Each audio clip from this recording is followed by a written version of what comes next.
4. Bautismo de fuego. Al sacársele de la tienda de campaña, todo emblanqueció en un flash que disolvía cada cuerpo en su intensidad, quedando como único testigo el punto negro de la reconcentrada pupila del chico, el cual trataba de hacer frente al deslumbramiento de la pelotonada constelación de soles aparecidos a gran proximidad en las alturas, alzando las manos. Un instante en desengañarse y descubrir, en la reabsorción de sus poderosos haces radiados, a estos como provenientes de una fuente artificial, focos ultrapotentes, cual reflectores de un estadio deportivo, pudiéndose apreciar sobre ellos el cielo negro, ya que no era de día, sino noche cerrada. Los focos de luz se dispersaron, repartiéndose por el espacio que se expandía. Parecían óculos alumbrantes, generadores de la visibilidad con su mismo acto de proyección, igual que en antiguas concepciones, desenvolupándose con rayos aciculares en un movimiento de infinita penetración, como si supusiesen detrás una conciencia plenamente despierta, absoluta, que buscase llegar al fondo de los ojos del otro, flexos de sala de interrogatorio y tortura, la mirada de Dios en la cúspide. ¡Cuánta luz! Padecía una extraña fotosensibilidad en su único ojo operativo. No se topaba con nada igual desde hacía años, con el colapso de las eléctricas. Su último recuerdo de una concentración semejante de iluminación artificial lo llevaba a un puesto de control de plagas a la salida de cierta ciudad. Aquella se abastecía de generadores portátiles. El estupor lo había paralizado hasta tal punto que tuvieron que sacudirlo varias veces para volver a hacerlo avanzar al paso requerido. A medida que sus contraídas pupilas, su trastocada cabeza se hacían a la transformación en fruto lumínico de los raudales de corriente eléctrica que se sentían circular rasantes por el piso, al punto de que creía escuchar su rumor de tensión y recorrerle los nervios, fue discerniendo un extraño paraje interurbano, vetusto, rural. Estaba copado de cajones apretujados de lona verde, sintética, a modo de chabolas de un siniestro refugio de nómadas, pero no era así ni mucho menos. Pronto éstas se develaron como unidades demasiado ordenadas, pulidas, su plantación regular, sistemática, y no solo en su modo de distribución. Se trataba de tiendas de campaña militares, en conformación de un campamento militar. Se volvió más con el pensamiento que con la cabeza. Aquella tienda de la que acababa de salir parecía cumplir, en efecto, con la función de depósito de convalecientes, agrupada con otras en un sector dedicado a una especie de hospital de campaña, como al principio intuyó. Tiendas cuadradas se alternaban a su paso, tensamente ancladas al asfalto, verdaderamente muy alejadas de la disposición caótica de una primera impresión. El tejido verde mimético, emulador de la naturaleza vegetal, relucía de lo mojado, increíblemente matizado, tremolante a un leve viento, el agua escurriéndose por su superficie impermeable. El campamento estaba montado sobre pavimento.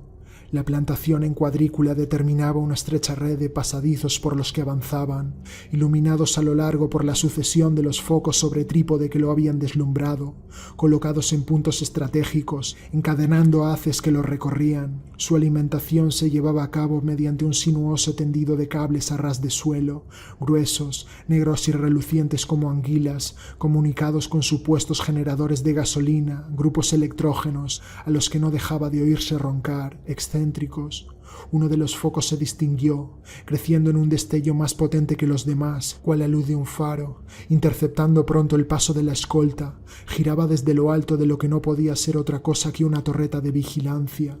La apreciación de tal derroche lumínico no dejaba de asombrarlo, lo llevaba forzosamente a imaginar su consumo, la ingente cantidad de energía necesaria, y esto, a su vez, lo hacía pensar en la capacidad de abastecimiento, en una fuerza y una técnica proporcionales, capaces de llevarlo a cabo. Los pelotones de soldados de la noche, pero no se los veía por ningún lado. En aquel lugar y aquellos momentos reinaba la quietud, el área parecía bastante desierta. Aparte del guarda que se suponía encargado de manipular el foco de la torreta, la patrulla de una pareja de centinelas cruzando por una intersección. Ni rastro del grueso de las tropas que una vez viera caóticas en la masacre u ordenadas en los aparcamientos. Sin embargo, su ausencia en el campamento no impedía que algo latente se dejara sentir con inusitada vividez, algo que dimanaba de ellos en su obra. Signos de gran actividad, propósito, se leían por doquier, extendiéndose por los rincones de las tiendas vacías. Todo aquello implicaba una pulsión, una pugna por la rehabilitación de algo indeterminado, a pesar de la noche aplastante que se cernía por todo el universo. Ello recrudecía su ansiedad, reconocía el sentimiento.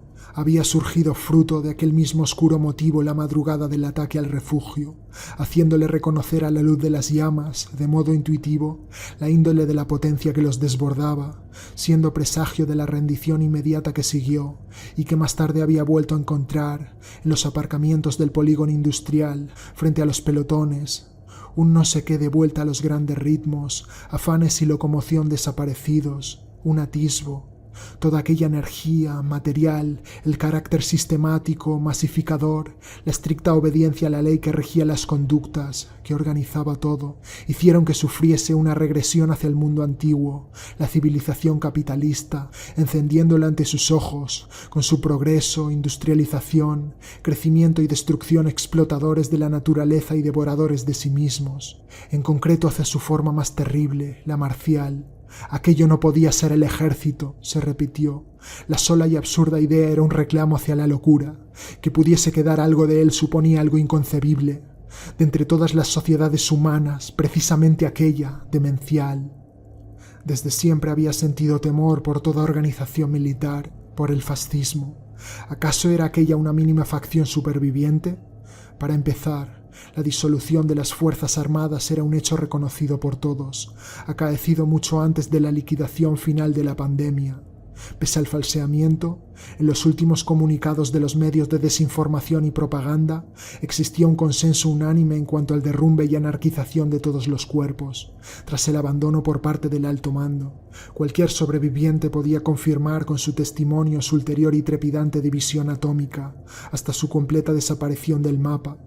¿Qué razones había, pues, para especular con que dicho organismo hubiese corrido una suerte distinta a la del resto de colectivos humanos, por no decir ya de la de cualquiera de las instituciones constituidas por los mismos? El ejército había sufrido la misma peste que barrió destructora hasta con la mínima célula social. Por el amor de Dios, no haciendo discriminación, sin respetar el más estrecho lazo de sangre, hasta no dejar piedra sobre piedra. No conocía un solo caso de dos superadores en una misma familia, localidad. Peliaguda tarea encontrar a alguien que no hubiese despertado solo en una ciudad rodeado de cientos de miles de muertos. Mas los sentidos le amorraban a esa realidad del campamento, tan tangible y dolorosa, y una nueva idea iba abriéndose espacio, pareciendo coincidir en su gestación con los pasadizos de luz proyectados por los focos, que se ensamblaban como trazando el camino resuelto de un laberinto de pasatiempo. Una reconstitución de la fuerza militar. ¿Por qué? El pensar que una serie de individuos aislados, salvos de la extinción, tomasen su nueva vida para irse a agrupar y retomar su función, heredando el material bélico y adoptando en tal grado de perfección las desplomadas formas de aquel organismo de guerra, sin razón. Al vislumbrar al fondo el límite perimetral del campamento, deslindado por un tramo de concertina helicoidal de cuchillas y dos cruces checas, pudo el muchacho apreciar mejor el lugar donde estaba emplazado, una vieja aldea rural. Ocupaba parte de una calle entre edificios y una intersección entera, ambos torcidos, accidentados, sumamente irregulares de lo mal hechos, con las vertientes a distintos niveles en pendiente y delineados por fachadas de casa rudamente adosadas, con altibajos y consumidas, en formación de un amurallado de mampostería corroída, algún tramo de paredón, con numerosos agujeros y empastes de concreto más recientes. Rebasada la concertina, el pavimento seguía a base de laja y cantos rodados, ascendiendo en una empinada cuesta. Mediante un estrechamiento, enfatizado con una más abrupta pendiente, penetraba en un conglomerado de edificios, quizá el núcleo mismo de la aldea. El camino se comprimió de súbito con el siguiente grupo de casas, que remontaban el escarpado promontorio natural. Desde ese punto, las viviendas seguían en severo desalineado, acusando las esquinas de sus irregulares plantas en creación de extraños rincones, dando un tortuoso curso a lo que se había convertido ya en un callejón de mala muerte, el cual serpenteaba fracturado hacia el meollo urbano que hacía escalones, hacia lo alto, montado cual en un peñasco. No sabía, los mismos edificios le tapaban a cada bandazo. La luz en niveles inferiores había ido decreciendo hasta desaparecer casi por completo, avanzando ahora solo gracias a la guía de la escolta, de quien no comprendía cómo hacía para ver en tales circunstancias. ¿Qué demonios le iban a hacer? ¿Hacia dónde lo conducían?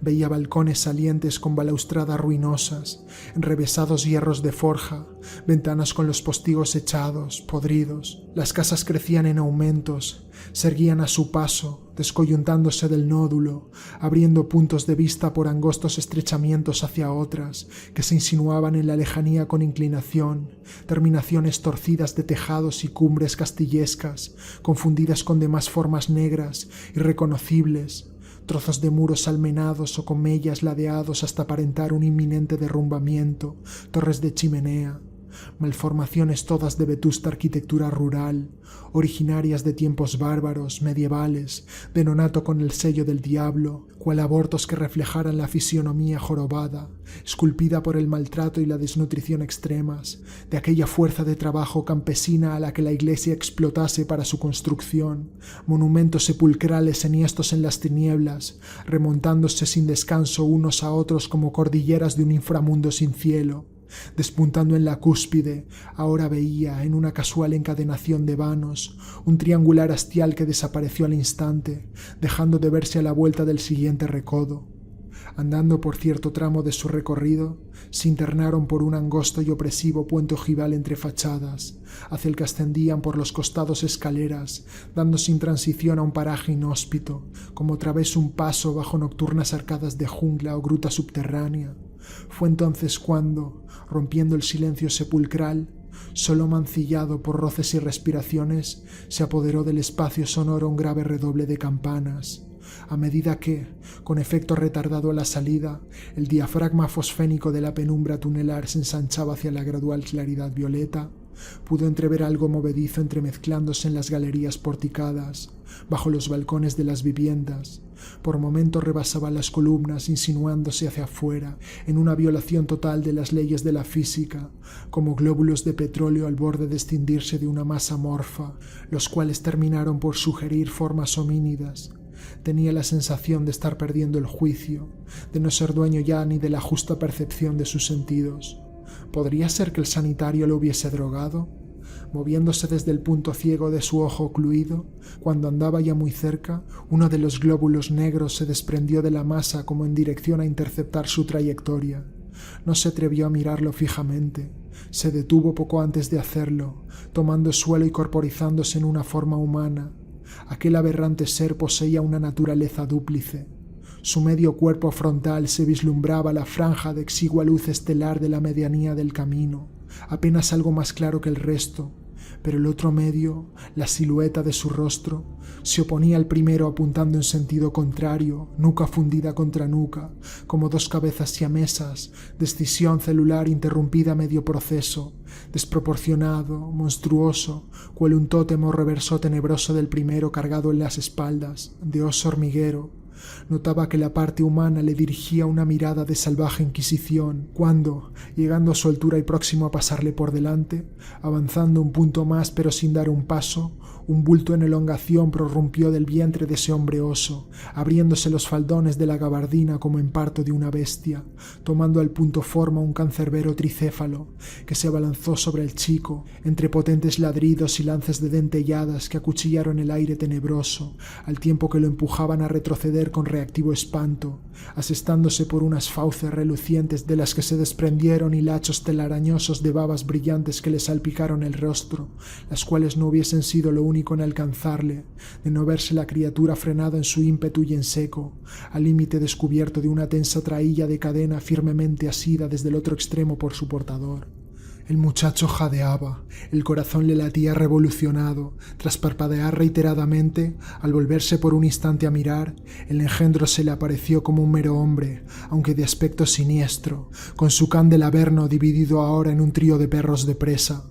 Portaba el soldado una máscara antigás vuelta en la nuca. Esta faz, al contrario que la de su portador, permanecía silueteada en las tinieblas, letárgica e inexpresiva, con la línea del perfil estrechándose para terminar en un alargado filtro y un lechoso brillo en la visera. El corte de su gabardina le parecía idéntico al de los oficiales de las SS hitlerianas. Lo que se movía en la oscuridad de los soportales eran soldados. Se había extinguido el postrero tañido de la campana. Cruzaron. Más adelante, desde la derecha, le llegaron unas voces inarticuladas de hombres. No podía entender nada, le acechaban, insinuados por pequeños puntos de luz, cigarros, o puede que pilotos de aparatos electrónicos en chalecos técnicos. Continuó ascendiendo por un tramo todavía más empinado, mediante una escalinata con los peldaños romos de desgaste, destrozados, flanqueado por la escolta. Por el medio de las calles bajaban canales de desagüe antiquísimos, de piedra angulada. Ascendió a un nuevo nivel y la callejuela de la villa se abrió un ensanchamiento, haciéndose completamente llana. Los músculos de las pantorrillas pudieron relajársele algo. Había allí un considerable número de soldados de descanso, sumidos en la oscuridad, recostados contra las fachadas unos, sentados en los peldaños de soportales otros. Seguían oscuros, irreconocibles, haciendo solo movimientos leves. Por el flanco derecho, uno se levantó a su paso con parsimoniosa genuflexión. Tipo extraordinariamente corpulento, mastodóntico, repleto de colgaduras selváticas, el rostro tras un derrame de flecos desparramándose del casco, apoyándose en un fusil de francotirador de gran calibre, parejamente cubierto. Enderezó la cabeza para ver a otro soldado que cruzaba en ese momento la calle con larga zancada, desentendido, deparando en su presencia tanto como en una pulga. ¿Era invisible? ¿No lo veían? Encendida en el lugar de la faz llevaba la efigie de una calavera fluorescente. El brillo de dos ojos blancos atrajo también su atención. A pocos pasos, cercanos, se le añadieron al momento otro par, al volverse una cabeza enfrentada, abiertos entre pinturas de camuflaje. Se sugerían formas zoomórficas, edentina hormonada a manada de animales mugrientos esparciéndose a ramalazos por el aire. Aquellas alucinadas criaturas de bestiario no dejaban de desfilar a su alrededor, moviéndose con aire terrible, como si la pesadilla las amasase a capricho, tomando como materia la tiniebla fosfénica por acumulación de ésta. Todas poseían idéntica naturaleza, procedentes del mismo molde. Parecían trabajadas sobre un yunque durísimo, como seres que, abandonados a la más desencadenada y cruda de las libertades, fuesen el resultado de un largo y inclemente proceso de adaptación biológica, acostumbrados a los rigores climáticos de un planeta inhabitable, de atmósfera tóxica y gravedad muchas veces mayor. Los miraba y era como si sus ojos no fuesen sus ojos, si una catarata ondulante no dejase de correrse. Aquellas bestias, supervivientes a la lluvia de estrellas y el fuego devorador, la resistencia vital sublimada de la resistencia, constituían para el chico el anverso de sombras de la forma marcial que antes a la luz de los focos barruntase en su cabeza. Atravesaba el paraje de la villa sin alterarlo en lo más mínimo, con reacciones del tipo que fuese, desapercibido por todos, en una flotación espectral, sin sentir nada. Tenía que estar muerto. Iba en un descenso a los infiernos donde se demoraban los condenados. Deslizaos, mortales, no os apoyéis. La disposición de las cosas le hacía creer que la calle continuaba subiendo, es decir, en relación al plano terrestre, pero por otro lado percibía que estaba bajando, como si una gigantesca fuerza hubiese arrancado e inclinado la calle con sus construcciones, igual que en una perspectiva paradójica donde se bajan escaleras que van hacia arriba. Presentía una presencia omnipotente aguardando al final, como de Dios. Le pediría cuentas de la ejecución de Julia. Él, ¿por qué seguía siendo? Cuando la liberó no lo hizo con la idea de tener que seguir vivo después. La cabeza encapuchada de la ejecutada se superponía roja contra la negra fosa del camino increado que se descubría a cada paso de su marchar.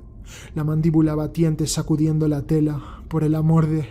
Se detuvo en seco, pero lo arrastraron. Había sido condenado a la inmortalidad, repugnante asesino de mujeres. Salieron al fin a un lugar abierto de verdad, amplia planicie que hacía de promontorio en la parte más alta, limitando a lo lejos un petril almenado, una especie de plazoleta de recepción hacia un paramento al fondo. No era una pared, sino el basamento sobre el que se erguía la imponente, compacta mole de una catedral románica. Su frontispicio triangular se levantaba contra el cielo, la cruz en lo alto. Subieron por una escalinata muy ancha. Los soldados que lo llevaban por los brazos lo sostuvieron con mayor firmeza. Entre columnas gigantes, el pórtico ojival de la catedral se hundía escalonadamente, abierto en parte, dejando entrever puntos brillantes de fuegos en el interior. Subiendo los escalones vio en un rincón apartado, a la derecha y contra el lienzo, un montón de largos bancos de madera apilados, entre iconos y estatuas destrozados, franquearon el umbral. El ámbito era iluminado por intensos fuegos distribuidos simétricamente en paralelo a la nave central, que ardían desde varios focos y a distintas alturas, en generación de envolventes resplandores esféricos, si bien no del todo aislados, si lejanos a confundirse en una sola claridad uniforme, dada la vastedad del espacio. En vez de eso, y sin llegar nunca a fusionarse de pleno unas con otras, las lumbres emergían reflejadas desde abajo, o se descolgaban desde lo alto de cadenas con radiaciones circulares, descubriendo algo de las bóvedas nervadas, al estamparse rojizas contra el techo, mediante la prolongación de sus franjas de halos en decreciente gama gradual de intensidad, cuya última y más tenue capa sí se fundía, espectral, al encontrarse con sus homólogas ascendentes, desde los lados a poco del suelo, tremolantes a la leve corriente que cruzaba, las cuales dimanaban con mayor tamaño de ardientes teas dispuestas espaciadamente a lo largo, encendiendo las series de columnas en arcos contiguas que dividían la nave central de las laterales y otras estructuras de piedra. Así alumbradas, principalmente desde atrás y salvándose los amplios espacios que dejaba el vacío de los bancos, aguardaban no estatuas, sino dos interminables y ceñidas filas de soldados. Permanecían inmóviles, haciendo pasillo, como un elemento arquitectónico más, sofisticadamente uniformados, mas sin armas visibles, con los mimetas nigérrimos semejantes a los de las fuerzas especiales de ocupación, pero los que los vestían no eran, por momentos, a mayor penetración de su ojo desvalido, veía arder los fuegos de manera anómala, antinatural, muy densos, trepidantes, hasta emblanquecer, casi fosfóricos, se diría. Las sombras que proyectaban se reflejaban en las espaldas de los soldados, cual la masa pétrea del edificio descargaba hacia el suelo mediante nervaduras, muros y columnas, lo hacía sobre sus hombros la atmósfera opresiva de tiempos arcaicos. Había ahí algo que no encajaba, una ausencia en medio del expectante terror, fundado, hacia que todo apuntaba, ya presentida con anterioridad la noche de la matanza, en la explanada de los aparcamientos, hacía momento entre las tiendas del tétrico campamento. La multitud se mantenía en una postura y disposición sobremanera robóticas, propias de otro tiempo, otra edad de enterrados. En aquel mundo sin autoridad, donde había desaparecido la estructura necesaria para su mantenimiento, que impedía su disolución, en virtud de qué fuerzas se mantenían cuadradas, cohesionadas las tropas, aquello que precisamente hacía que de modo intuitivo se los pensase así, como tropa, masa genérica y no como seres individuales. Aquel hombre de la alta frente, al que llamaban comandante, pese a ser terrible, no le parecía motivo suficiente disponer de la sobrenatural fuerza. Debía existir una estructura superior. Las enfrentadas filas de los soldados abrían un margen de paso por el núcleo mismo de la nave central, en el rectángulo principal donde el suelo de mármol cambiaba a otro de tono más claro, un carné con vetas, más concretamente dentro de este, al borde mismo de donde se producía la siguiente degradación tonal, a un blanco hueso también veteado. Este se ramificaba hacia los costados mediante secantes, en acceso a las parcelas vacías donde se hallaran los asientos, cortándose antes de llegar a los módulos laterales, ensanchándose además en el margen de recepción, donde tenía sus pies el muchacho. Su tendido estaba medulado a su vez y finalmente por otro elemento, un estrecho dibujo de tracería de vuelta al tono oscuro de las parcelas de bancos, reiterando, una vez más y de modo axial, la forma de la cruz, representada por la planta misma del edificio, una cruz dentro de la cruz, de múltiples brazos, descrita con un motivo geométrico vegetal, una maraña de espinas, cuyas líneas ascendían, entrecruzándose, constreñidas por otras paralelas, a través de una superficie sorprendentemente impoluta, reflejante cual encerada pese a la antigüedad, en la que parecía flotar. ¿Para qué todo ese ceremonial? ¿Qué acciones de brutal carnicería y sacrificio iban a tener lugar? Alzando la cabeza, que apenas se había atrevido a erguir hasta entonces, abrumado por la tromba de intimidación, siguió con la mirada la cruz, su lance negro, cruzando a través de las filas de soldados, hasta abocar al fondo, al elevado presbiterio en penumbra, donde un gran resplandor ardía deslumbrante. Dos cuencos parejos de fuego, de mayor tamaño que los demás, iban surgiendo al acostumbrarse de su ojo, endevelado de una doble fuente, voluminosos receptáculos para el rebosante elemento, uno a cada extremo, cada vez más espaciados. Daban a lo que sucedía el cariz de un rito profano, satánico, y fue allí, entre ambos fuegos, donde, con un ladeo orientativo de la cabeza en apuntado de su único ojo hábil, pudo distinguir el objeto nuclear, el fin. En poderosa distorsión, como si entre la dilatación y contracción oscilantes de la pupila repeliese ser enfocada, distinguió una figura humana, una silueta radiante. Humana, se encontraba de pie, ocupando el vacío del altar, vuelto en torsión hacia la oscura depresión con los nichos vacíos de santos. Desnudo de mitad para arriba, ofrecía la voluminosa espalda, la cual ostentaba una musculatura formidable, cual una estatua viva sobre el fondo negro. La rubia cabellera se le derramaba en denso encendimiento. Más que un hombre, semejaba al chico un dios usurpado de la mitología nórdica, un hiperbóreo. Toda materia a su alrededor, arquitectura de muros, columnas, los soldados, había adquirido una consistencia fumífera, de niebla bélica. En su aturdimiento parecía bastar un soplo para disolverla. Mostrando de medio perfil el voluminoso parche de vendas en cubrimiento de su ojo, el chico dirigía hacia allí la mirada, sin dejar de recalibrar su perspectiva de tuerto, sintiendo todo irreal, hasta sí mismo, ante la anulación de sensaciones cinestésicas que lo reafirmasen en la existencia física de su propio organismo.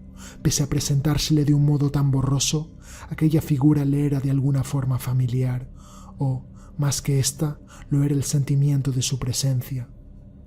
Aquel ser hiperbóreo era el motivo manifiesto, el punto de tensión al fin encontrado.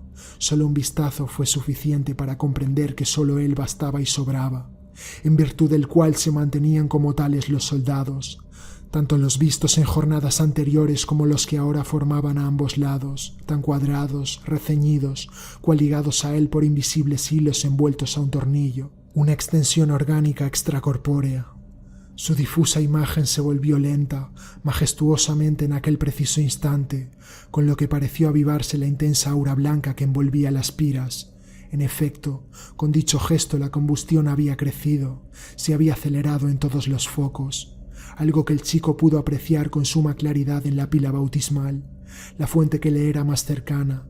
Hedía gasolina, un efluvio penetrante y agresivo, y los fuegos ardían vivaces, como si lo hiciesen rebosantes de ésta, de modo definitivo, crematorio, de piras funerarias, más impío, pagano, de no resurrección de las cenizas, eterna condenación. Apenas pudo mantener en él la fijación de su mirada. Su cabeza terminó por abatirse al suelo de la nave, mas manteniéndose la deidad dentro de su campo visual, en la difusión gaseosa de la periferia, y en realidad no había visto nada. Era como haber puesto los ojos en el astro rey en una noche de eclipse total. «Camina», bramó potente, desde el fondo, una expansiva voz que no podía proceder de ningún otro. La pareja de custodios, quienes lo aferraban firmemente con todas sus manos, lo soltaron de golpe, como a alguien a quien se echa las fieras. Uno de ellos fue a empujarle por la espalda para que cumpliese, pero su gesto se perdió en el aire. Hubo antes una activación automática por parte de los pies del chico, el cual inició el avance previo incluso a la extinción de los ecos, como tirado por uno más de los sobrenaturales lazos. Era todo pura ansiedad y nervio, no sabía a qué atenerse. El mármol reluciente reflejaba igual que un estanque los globos de lumbre colgantes, en una réplica perfecta, ingrávidos hacia la superficie, hasta la fina lámina mediante la que las negras botas de los soldados se apoyaban sobre las de su reflejo, permaneciendo sus cuerpos estáticos, toda cabeza cubierta, todo tronco blindado. Se internó entre las filas sintiendo la opresión de hacerlo por una garganta de roca. Se encontraban perfectamente alineados. Sus unidades comenzaron a sucederse a su paso, despacio. Nadie se movía, salvo él.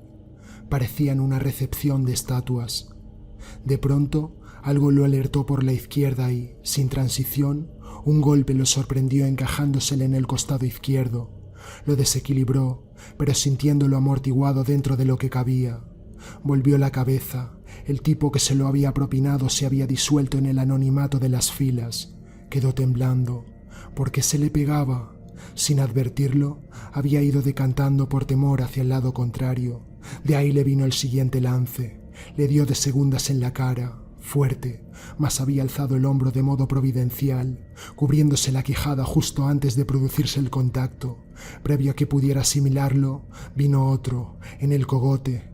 Una rodilla le rebotó contra el suelo al ir a hincársele de un tumbo, evitando que cayese. No se oía nada, era como si estuviese sumergido en el agua.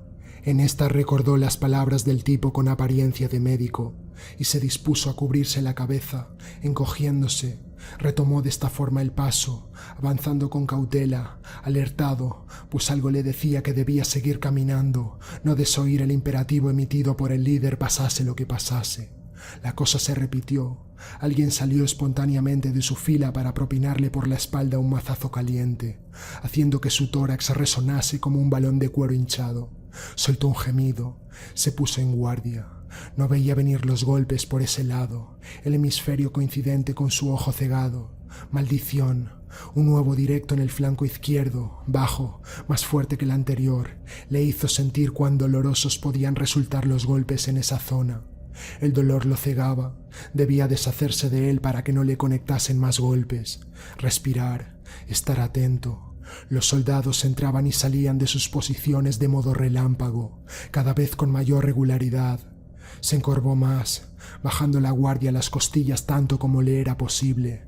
Estaba aterrorizado. Bloqueó algunos golpes, otros le impactaron. Un volado dirigido a la cabeza cubierta dio en su brazo y lo desequilibró hacia el extremo contrario, donde fue recibido por una ración multiplicada de trompadas, en las que se incluyeron rodillazos y codazos, lo que le hizo enderezarse y salir repelido, ligero de vuelta a la medianía. La ceja comenzó a gotearle denso. ¿Por qué le daban tan duro? ¿Qué les había hecho? A fuerza de golpes estaba empezando a interiorizar la mecánica, que era la siguiente. A su paso, había soldados al azar que abandonaban sorpresiva, explosivamente su posición para pegarle, mas sin salirse del todo, cual incumplimiento de una regla latente, pues se mantenían en aquella clavando el pie pivotante, sobre el que retrocedían raudos tras efectuar el lance, y que delimitaba todo el rango de acción que podían permitirse. Antes de reocupar su hueco en la fila, precisos como martilletes de piano, mientras el resto permanecía hierático, impenetrable, constituyendo un muro de impasibilidad que contribuía a que no se supiese de dónde iba a llegar la próxima agresión. Había quienes comenzaron a violar esto, irritados quizá por la habilidad del chico para esquivar. Este aprovechaba su masa mucho menor para superarles en velocidad, salirse pronto de su alcance.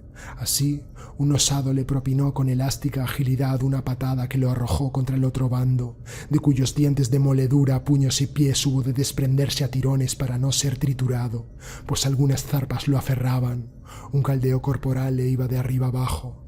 Dejó la huella de su mano ensangrentada al apoyarse contra el piso. Había entendido pronto que la medianía, justo allí donde se extendía el motivo medular de la cruz, o lo que él veía como una cruz, era el punto donde quedaba menos expuesto, entre dos aguas, por decirlo de alguna manera, permitiéndole eludir mejor los golpes, y que debía regresar a ella después de sortear un ataque de un flanco, pues al punto saltaba reactivo otro del opuesto, y es que había comenzado a esquivar de un modo más o menos eficiente, incluso las patadas, más inclinando el cuerpo que tirando pasos para el lado contrario, lo cual era aprovechado por la fila correspondiente para castigarle. Las sombras tremolantes anunciaban las salidas de posición y podía anticiparse. Muchos tiros cruzaban el aire sin tocarlo, le rozaban. Pasos laterales, basculación del tronco. El chico demostraba buenos reflejos, y más para ir medio cegado. Pero muchos otros golpes le daban, pues cada vez más soldados salían para pegarle. Había comenzado a percibirse, con creciente intensidad, de dónde estaba y de lo que era, tomando conciencia de su cuerpo, como hecho de carne, huesos y sangre, los músculos calentándose a las detonaciones de esta última, en envolvimiento de la flexible jaula de los huesos, al cuidado de los órganos vitales, los nervios ramificándose. A medida que avanzaba por entre las filas, más eran los soldados que lo conectaban, a veces con golpes sólidos que lo hacían tambalear, contactos calientes, despertadores de sangre latiente en la musculatura, que lo ponían sobre piernas flojas, tensándose sus tendones en brusco tirón, puestos al límite, al doblarse sus articulaciones para no irse al suelo, haciéndolo sentir como un jinete que solo puede valerse de sus correajes para impedir el desplome de un animal de carga exánime. Las unidades se sumaban progresivamente a la paliza masiva. Su cabeza iba de una fila a otra a saltos, con una concentración intensísima. Maldita sea, no tenía suficientes ojos para verlas venir. Ya no había nadie que no saliese a pegarle. Golpes duros, bárbaros, se suceden a su marcha. Los jugos acuden al foco del impacto, se mezclan en la licuefacción de la carne martilleada de modo brutal. Su cuerpo manifestado por ese daño, como por la intravenosa inyección de fluorescencia para microscopio que ilumina el enramado circulatorio en toda su complejidad estructural de matices, hasta el corazón. Su instinto le buscaba impotente un agujero en el que meterse. No había salida, solo hacia adelante, afianzar su posición con cada paso, apoyando de pleno la planta de las botas, sin ser alcanzado en el abismo de la transición por un volado, desequilibrado y molido. Al goteo de la ceja se le añadió un chorreo de la nariz. Se veía más lúcido que nunca. Aquel era él en el dolor, un todo orgánico, plenamente definido, hasta en la mínima parte, los órganos, los tejidos, células, cual en ilustraciones de anatomía de la escuela, o esos cadáveres plastificados de antiguas exposiciones, para repugnante morbo de los visitantes. En un claro entre la golpiza, había vuelto a ser el niño que una vez. Recordaba un linchamiento de manifestantes pacíficos a manos de la policía en una huelga, relatado por su padre, la paliza que le dieron en el traspatio de la escuela los jesuitas, compañeros de aula, entre cánticos de un himno fascista. Tanto entonces como ahora mantenía la esperanza de que, al ver el mal que le hacían, llegaría a un punto en el cual le suscitase un mínimo de humana compasión, y entonces dejarían de pegarle, porque un hombre que se muestra en plena sumisión, que se ha rendido, merece. Pero ese momento no llegaba nunca. Le seguían apalizando. Más adelante, tal idea se modificó. Se le ocurrió algo. Exageraría el dolor. Lo afectaría con sus gestos de modo tan patético que no pudiese dejar de conmover las últimas de sus fibras. Se fingiría morir. Pronto se desengañó también de esto. Los golpes no se relajaban en lo más mínimo. Parecían tener la intención de destrozarlo. Aquello se estaba volviendo insoportable. Se puso a gritar. Tendía a acelerar el paso en vistas a cortar el calvario, pero, habiendo alcanzado un ritmo bastante ligero, se sentía incapaz de aguantar el daño y ralentizaba su avance, hasta casi detenerse. Se fue dando cuenta de que, en la medida que apresuraba el paso, arreciaban los golpes. Debía mantenerse en el ritmo que le marcaban, aceptar resignado su duración y regularidad. Aquel colectivo se articulaba como una forma de vida individual, unitaria, un ciempiés que se contrae y dilata obedeciendo un sistema nervioso central. En respuesta a estímulos, se producía una reacción automática, inconmovible. En estas, una nueva estratagema lo iluminó. Debía hacer todo lo contrario a lo de antes, esconder su dolor, disimularlo, soportarlo con entereza haría que, pues cualquiera respetaría eso, porque es honroso. Adoptó una actitud acorde, irguiendo el porte, redoblando su aplomo.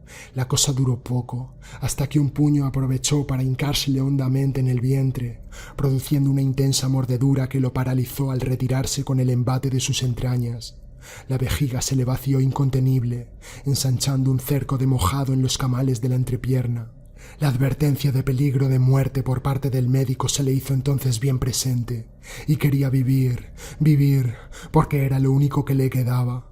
En un respiro, reanudó la marcha, lanzando la vista al fondo, hacia la difusa deidad entre los fuegos, pues había ido obcecado todo este tiempo en por dónde iban sus pies, que no le pegasen, con la intención de ver cuánto camino le restaba por recorrer. ¿Todavía estaba allí? Se exclamó con desesperación. No era posible, pero si se diría que no había empezado siquiera a caminar. Mas así era, indudablemente. El sendero de mármol blanco hueso se perdía todavía en la distancia, sus vetas blancas como resquebrajaduras y en su núcleo la recta de la cruz. Y esto no era lo peor, sino algo que descubrió al progresar con la cabeza erguida. El túnel de brutalidad se prolongaba con una nueva extensión a cada instante, cada paso, como un brazo telescópico que nunca terminase de desensamblarse. Y en esta nueva fracción de la fracción partida, sucumbiendo a la relatividad, todo progreso se tornaba aquiliano. El dolor hacía eterno el tiempo eterno, infinito el espacio, o el espacio infinito, eterno el tiempo, augurios del Averno. Golpeaba furioso para quitarse golpes de encima, haciendo rodillo para desviar su trayectoria, y esquivaba con un juego de pies instintivo, tronco y cadera. Algunos tiros resbalaban por las redondeces de su cuerpo sudado, ensangrentado entre vendas. Tenía los brazos bullentes, anestesiados de la cantidad de golpes desviados, bloqueados. Eludía muchos, pero otros lo encontraban, levantando nubes de partículas que aspergían el aire. Estaba dando tumbos, ebrio de dolor y de sangre, la cual tragaba sin cesar o escupía, embatiéndole bajo el rostro abotagado y por todas partes, chorreante, mientras trataba de enfilar por la medianía, ya no tanto por la vista y orientación de equilibrio, sino por inercia, de un lado a otro, al balance estabilizador de los golpes que lo mandaban de aquí para allá, cuando sus piernas flaquearon y cayó postrado. La amenaza de muerte seguía presente, cual espada de Damocles sobre su cabeza, pero ya casi sin efecto. Se rendía, solo quería el reposo, la paz. Las vendas se habían vuelto rojas. A su vejiga, su vientre, no les quedaba nada más que liberar. No podía soltar ya otra cosa que las entrañas al reventar. Le habían de matar como un perro, mas no le importaba. Que viniese de una vez el golpe de gracia, que viniese ya. Pero en lugar de eso, se detuvieron. ¿Por qué demonios? Aunque ya daba igual. La noche se cernía en torno como un manto que aplastaba las luces muy lentamente y lo hacía sucumbir, por su propio peso. «¡Levanta!», imperó en sus oídos la voz, abriéndose paso desde la más remota lejanía y en hondo perforado de la campana de aislamiento sensitivo. No supo en virtud de qué sobrenaturales fuerzas, pero sus frágiles miembros comenzaron a obedecer en un intento de alzarlo. Los veía articularse ajenos a su voluntad, con el temblor e inestabilidad de una cría de gacela recién parida, mostrando una independencia casi total de él y milagrosamente, un ascenso en resurrección, el día de los muertos, cual Lázaro. Consiguió tenerse en pie. Al fondo guardaba la poderosa presencia, dominadora de la escena, siempre en un desenfocado segundo plano. Su difusa figura, con el cabello fluorescente, erguida entre los halos de los llameantes cuencos, a modo de un eje referencial, torbellino de fuego alrededor de lo que todo orbitaba. De ella dimanaba una autoridad absoluta, fuerza de voluntad movedora de montañas. Reanudó su marcha dando amplísimos tumbos, ebrio para vomitar de la cantidad de sangre tragada, extendiendo ligeramente los brazos cual un funambulista para equilibrarse. Los incipientes lances de los soldados le hicieron retomar la dinámica, mucho más torpe que antes. Pronto recibió un traicionero aguijonazo en el rostro que produjo un sonoro chasquido, rotura del tabique nasal. Sin tiempo siquiera de reponerse un mínimo, creció la granizada de golpes hasta hacerse de nuevo constante. Con la vista baja, teniendo de fondo el mármol blanco, enmarcado por el cubierto de codos, se pusieron a cruzar radiantes trazos rojos, en recto, oblicuo, hacia un lado y hacia otro, como cuchilladas. En ellos se confundían las sombras de la trayectoria de las extremidades elongadas al golpearle, la sangre desprendida por su mismo impacto, con las meras figuraciones alucinadas generadas por el daño, que le dejaban huellas como de abrasión en la córnea.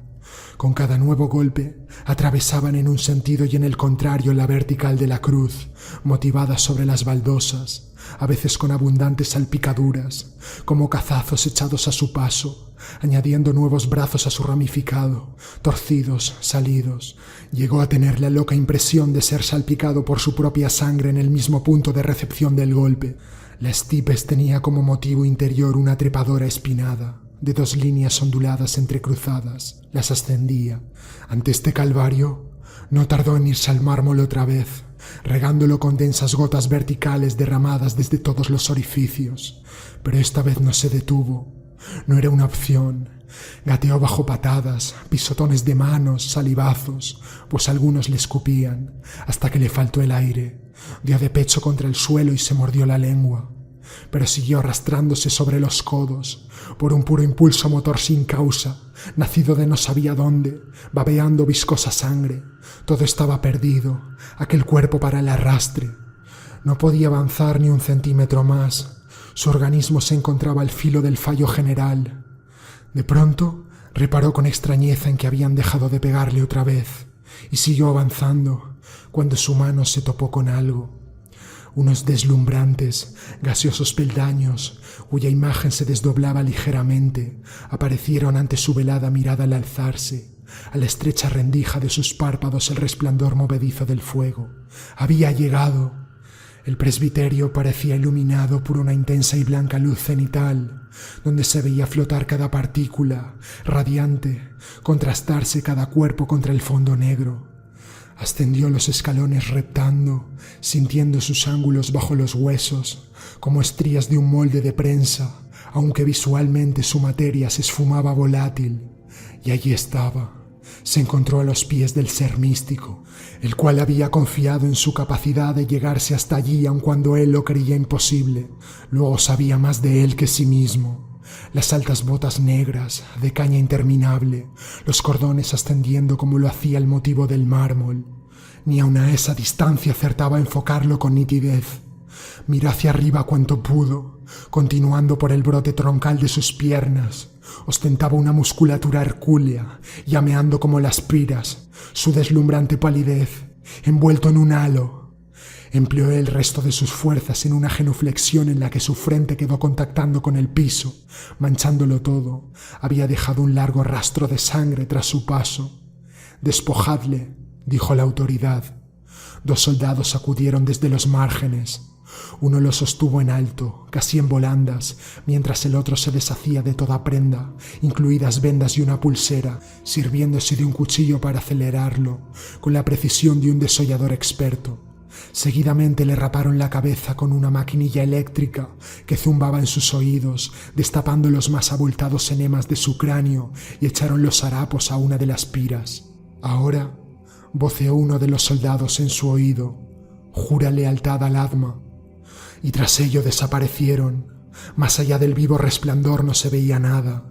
Cual un invidente alertado por un sonido, el chico orientó su cabeza, que parecía un tubérculo, en dirección al lugar de donde presumía había surgido la voz, aturdido, tratando de procesar. Tras ello, todavía arrodillado en el suelo, su atención retornó a la regia figura que tenía delante. No se atrevía a mirarla, no podía. Sentía que algo inmenso se esperaba de él. Al poco, la mandíbula abierta comenzó a batirle en reacción, con plena impotencia, extendiendo hilos de sangre. Alzó el rostro desde su postración, prácticamente ciego, quedando al punto colgado, su cuerpo dando sacudidas. Su mente no alcanzaba la cohesión necesaria para sostenerse. Visiones indelebles de la masacre de su comunidad. Julia, la detonación al apretar el gatillo. Deseaba que unas cizallas le cortasen los dedos con que lo oprimió. Por más que se esforzara, no alcanzaba a emitir nada, asfixiándose de su propia congestión y la sangre. Su garganta se había convertido en un atolladero incapaz siquiera de expulsar el aire de un gemido. Parecía a punto de explotar, cuando sus ojos se inundaron de caliente. «Ga, ja, ju», comenzó a balbucear. «Jur, oh», culminó espetando de modo gutural, en el desborde fusivo del paroxismo, y tras esto se desplomó hacia adelante, hundiendo con un rebote muelle la cabeza, y rompió en sollozos, hasta que una rociada líquida comenzó a caer sobre su cogote, estremeciéndolo. Al incorporarse siguió haciéndolo sobre su rostro, escociéndole, en descenso ingrávido, una sarta de goterones cristalino-verdosos, multiformes se derramaba desde lo alto, del borde de un receptáculo de plata que relucía contra el techado nocturno. Obstruida la nariz de coágulo, se servía de la boca para respirar, esparciendo chispas de luz entre bufidos. Era como si con aquel contrastante gesto de delicadeza femenina le fuesen suministradas las lágrimas que no podía llorar. pero aquello le quemaba, sollozaba, apestaba. Quiso volver a pronunciarse, jurar por su alma y por su vida, fidelidad absoluta a aquel hombre, pero no consiguió otra cosa que gemir implorante, quedándose trabado antes de enmudecer de nuevo. El fluido se corría por la enemática superficie de su rostro a la vez que le causaba irritación, bajando por sus sienes palpitantes. Entre el parpadeo, a través de la catarata, vislumbró por un instante, con una claridad apolínea, al dador de vida y de muerte. Del cuenco se desprendían las últimas gotas, siempre el vacío ocupando el lugar de su rostro. Mas ya no cabía dudarlo por un instante más. Aquella era la bestia de la noche del ataque al refugio, de la cual guardaba imborrable recuerdo. Iluminada por el igno elemento, identificó su figura con la que, surgida del incendio, se paseaba entonces, envuelta en volantes pavesas, bajo el cielo ensangrentado, al traidor de la matanza, aquel que ostentaba la máxima autoridad en medio de la orgía de sangre y mutilaciones, en el acto mismo de dejar correr las cadenas del caos, soltar a las fieras, estático en su centro, cual en el ojo del huracán. Se sentía como ante Dios, el alfa absoluta, sin justificante moral válido ni defensa posible, aguardando pasivo el veredicto final de su juicio. No pudo postergar más el desfallecimiento.